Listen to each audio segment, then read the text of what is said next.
Magandang araw mga kapuso, ito po ang mga kapanapanabik na ganap na dapat po natin abangan mamaya dito lamang po sa Lilet Matias, Attorney at Law. Muntik na nga pong mapahamak si Lilet dahil sa pag-iwan ni Attorney Renan Alon sa kanya dito sa madilim na lugar na kung saan ay nag-iisa lamang siya. May dumating na dalawang lalaki na kung saan ay parang gustong saktan nila itong si Lilet, ngunit buti na lang po nakapagtago itong mga kapuso. Agad naman na may dumating na sasakyan at buti na lang ay si Ira nga po yun, kung kaya't galit na galit nga siya kay Attorney Renan dito sa ginawa niya kay Lilet.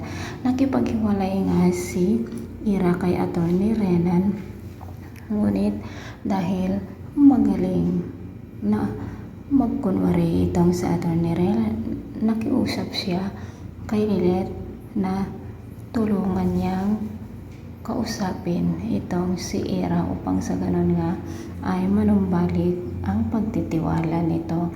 Sinuyo nga ni Attorney Renan si Ira at dahil nga malambot at mahal ni Ira, malambot ang kanyang puso at mahal nga niya si Attorney Renan, ay pinigyan niya po ito muli ng pagkakataon.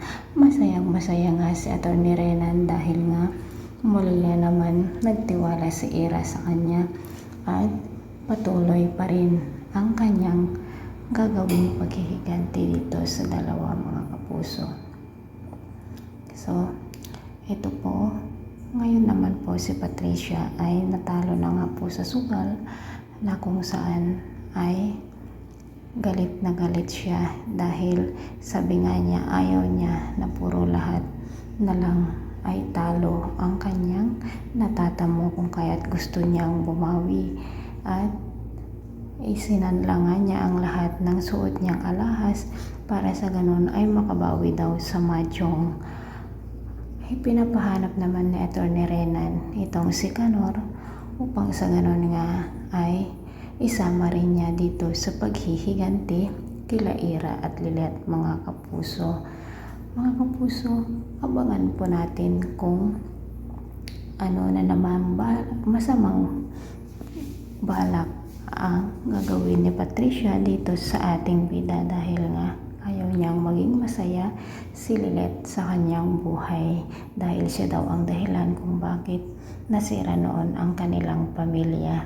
Samantala, ito naman si Attorney Renan, ano na kaya ang susunod na hakbang na kanyang gagawin para sa ganon ay tuluyang maghiganti dito sa magkapatid na si Ira at Lilet.